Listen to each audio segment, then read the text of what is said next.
Hi hello welcome to Kiran TV news. Pawan Kalyan గారు నిన్న ఒక సెన్సేషన్ స్పీచ్ ఇచ్చారని చెప్పాలి. ఒక్కసారిగా తెలుగు రాష్ట్ర రాజకీయాలన్నీ మళ్ళీ ఉలిక్కి పడినట్టు అనిపించింది. ఏమన్నా స్పీచా అసలు? ఎందుకని పవన్ కళ్యాణ్ గారు అంత అగ్రెసివ్గా మాట్లాడారు? పవన్ కళ్యాణ్ గారు మాత్రమే అంత అగ్రెసివ్గా ఎందుకు మాట్లాడాల్సి వచ్చింది? ఇంకెవరు ఆ బాధ్యతను తీసుకోలేకపోయారని ఆయన ఆవేదనతో మాట్లాడారా?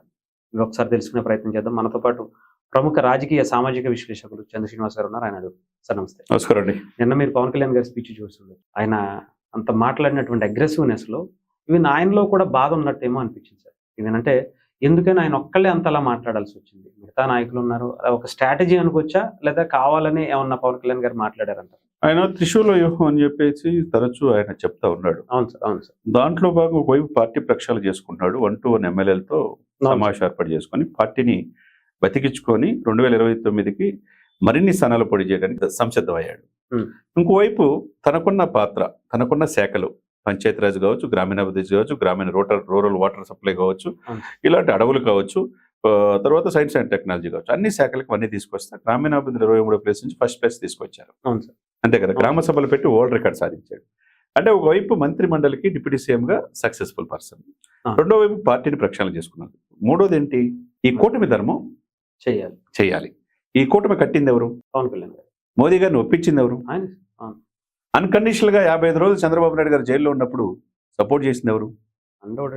ఆయన లేకపోతే అసలు ఇవన్నీ ఏమీ లేదు కదా. మరి ఆయనకి వీళ్ళందరికంటే ఎక్కువ హక్కు ఉంది కాబట్టి ఈ రోజున ఆయన ఆవేదన భరితంగా మాట్లాడాడు. ఏ రోజు కూడా విజయోత్సవాలు చేసుకోలేదు, తెలుసో లేదో. మీరు విజయం గర్వం పొందొద్దు, వైసీపీలో ఒక మాట కూడా అనొద్దు అని చెప్పి క్యాడర్కి ఇచ్చాడు. కానీ వీళ్ళేమో రోజు రోజుకి మైండ్ గేమ్ లో భాగంగా ఇష్టం వచ్చినట్టు మాట్లాడితే, ఇక్కడ క్రిమినల్ రాజకీయాలు, ప్రజాస్వామ్యతంగా గెలిచినప్పుడు రాజకీయాలు రెండు ఉంటాయండి. ఇప్పుడు జగన్మోహన్ రెడ్డి గారి మీద 33 కేసులు ఉన్నాయి. 35,000 కోట్లు ఈడీ అటాచ్ చేసింది. స్టిల్ 10 years నుంచి బెయిల్ మీద ఉన్నారు. ఆయనకి త్వరితగతిన బెయిల్ రావాలి. బెయిల్ రావడానికి ఎగ్జామినేషన్ అన్ని రకాలు ఉపయోగించుకుంటున్నారు. కాకపోతే విచారించే న్యాయవాదులు తరచూ మారుతున్నారు. అందుకని దశాబ్దం అయ్యేటప్పటికి వాళ్ళు రిటైర్ అయిపోతున్నారు. ఈ సమయంలో ఏంటి, ప్రభుత్వం కూడా దాని పట్ల ఇప్పుడు ఆయన కోటి సంతకాలు చేసి గవర్నర్ గారి దగ్గరికి వెళ్ళారండి. అవును సార్, వెళ్ళారు కదా. ఎవరు? జగన్మోహన్ రెడ్డి గారు దీనికి వ్యతిరేకంగా లోపల వేస్తానని చెప్పి చెప్తున్నాడు. మరి అదే సమయంలో కోటి సభ్యత్వం చంద్రబాబు నాయుడు గారికి ఉంది, టీడీపీకి దాదాపు 26 లక్షల నుంచి 30 లక్షల వరకు జనసేనకు ఉంది. టీడీపీ కూడా, బీజేపీ కూడా హైయెస్ట్ సభ్యత్వం దేశంలోనే ఉంది. మరి వీళ్ళందరూ కలిసి మరి 2 కోట్ల సంతకాలు 3 కోట్ల సంతకాలు పెట్టించి మరి త్వరితగతిన జగన్మోహన్ రెడ్డి గారి కేసులు విచారించమని చెప్పి చెప్పొచ్చుగా. లోపల చెప్పాలి అంతే కదా సార్. విచారించి న్యాయం చేయాలి. ఇప్పుడు లోపల మనం కాదు నిర్ణయించేది, చేసే నిర్ణయం.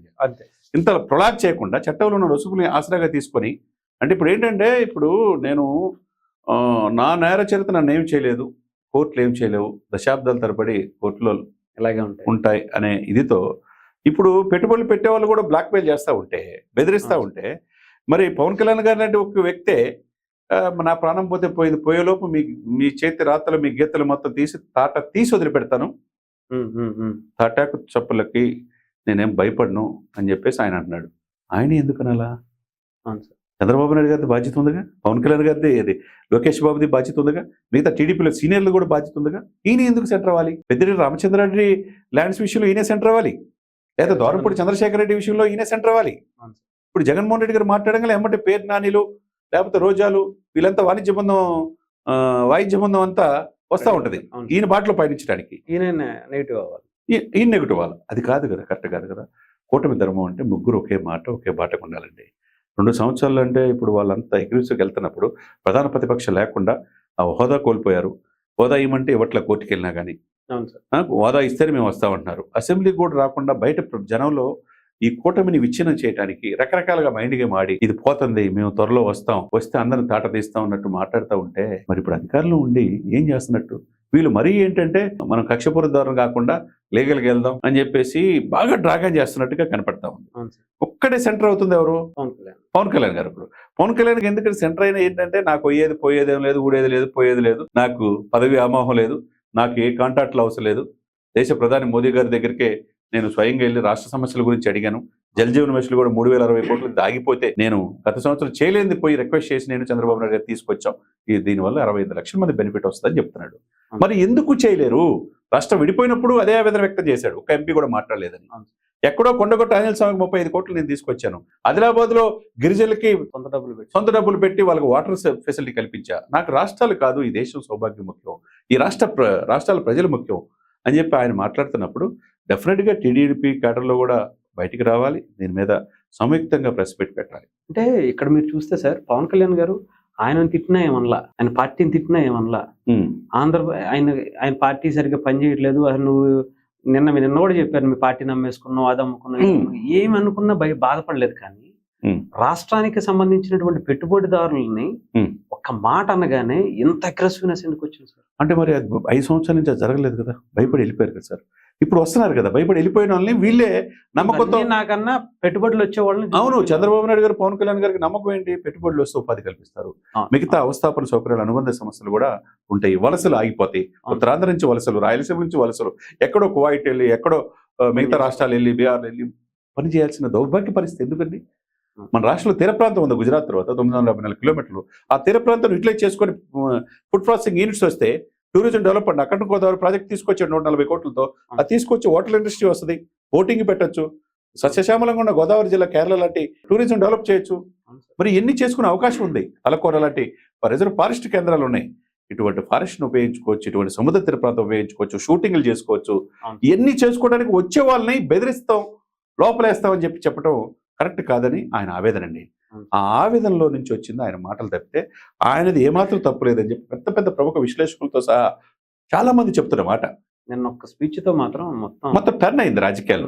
రాజకీయ నేషనల్ మీడియాలో కూడా చూపిస్తున్నారు. పవన్ ఇంత పవన్లో ఇంత రాజకీయ పరిణితి ఉందా, రాజకీయ పరిపక్వత ఇంత స్ట్రాంగ్ ఉందా అంటే డెఫినెట్గా ఢిల్లీ నుంచి గలిదాకా ఆయన పవన్ తప్పు చేయడు, ఆయన రాజకీయాల్లో కొత్త రాజకీయాలకు నాంది పలికాడు అని చెప్పి మోదీ గారి నుంచి ఉందండి. అందుకనే మోదీ గారు పవన్ కాదు తుఫాన్ అన్నాడు. అటు బండి సంజయ్ గారు కూడా నిన్న విశాఖపట్నం వెళ్ళినప్పుడు కూడా మా కూటమిలో పవన్ గారు లాంటి వాళ్ళు ఉంటూ అదృష్టం అని చెప్పేసి పవన్ గారిని అప్రిషియేట్ చేశాడు. బీజేపీ పెద్దలు ఎవరు వచ్చిన, సెంట్రల్ మినిస్టర్ సంజయ్ గారు కూడా నిన్న విశాఖపట్నంలో మాధవన్ ఆధ్వర్యంలో బీజేపీ సదస్సులు కూడా నిన్న అక్కడ దాకా ఎందుకు, సెంట్రల్ మినిస్టర్ శ్రీనివాస్ వర్మ ఎంత పొగిడాడు. అసలు ఎవరు కూడా అందరికంటే ఎక్కువ అప్లాజ్ చేసింది ఆయన్ని పవన్ కళ్యాణ్ గారిని పొగిడాడు అనమాట. కాబట్టి ఏంది, మిగతా పార్టీలు కూడా ఆయన పొగుడుతున్నాయి అంటే ఈ దేశానికి, ఈ రాష్ట్రానికి అతని అవసరం ఏంటనేది తెలియజేసినట్టుగా కనపడుతుంది.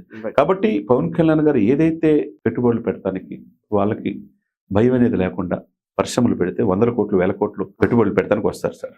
వాళ్ళు భయపెడతా ఉంటే ఎట్లా వస్తారు? ఐఏఎస్లు ఐపీఎస్లు బెదిరించి, పోలీసులు బెదిరించి, వ్యవస్థలో ఉన్న ఉద్యోగులను బెదిరించి, చివరికి పెట్టుబడులు పెట్టే వాళ్ళు బెదిరిస్తూ ఉంటే రాష్ట్రం అధోగతి పోతుంది అనే ఆవేదన సార్. అది 25 సంవత్సరాలు వెనకబడిపోయింది. 2 లక్షల కోట్ల అప్పుని 10 లక్షల కోట్లకి వెళ్ళిపోయింది. ఇది ఎలా తెచ్చాలి, ఎలా ఈ రాష్ట్రాన్ని ముందుకు తీసుకెళ్ళాలి, ప్రజలు బాగోగులు ఎలా చూసుకోవాలి? అనేక వాగ్దానాలు 6 గ్యారెంటీలను ఇచ్చి వచ్చాం కదా, ఇంకా 3 సంవత్సరాలు చేయాల్సిన దశలో ఈ విధంగా బెదిరింపులు పాల్పడటం తప్పు అనేది పవన్ కళ్యాణ్ గారు చెప్పిన మాటని రేపైనా ఎల్లుండైనా చంద్రబాబు నాయుడు గారు, లోకేష్ గారు, మిగతా సీనియర్ మంత్రులందరూ పార్టీలకు అతీతంగా బీజేపీ, టీడీపీ, జనసేన కలిసి పవన్ కళ్యాణ్ గారు చెప్పింది కరెక్ట్, ఆయన మాటలో ఏమాత్రం తప్పు లేదు, తాట తీస్తాము, ఆయన చెప్పిన మాటతో పెట్టుబడులు పెట్టిన వాళ్ళకి బెదిరిస్తే చూస్తా ఊరుకోము. ఆయన 48 అవర్స్ చాలంటున్నాడు మొత్తం మీ మూలాలన్నీ తీయటానికని. మరి రెండోది యోగి ఆదిత్య లాంటి ట్రీట్మెంట్ మీకు కావాలి అంటున్నాడు. మరి ఆయన వైపు వీళ్ళు నిలబడతారా లేదా అనేది రాబోయే 2-3 రోజుల్లో మనకు తెలిసింది, చూడాలి. Right sir, thank you sir, thank you.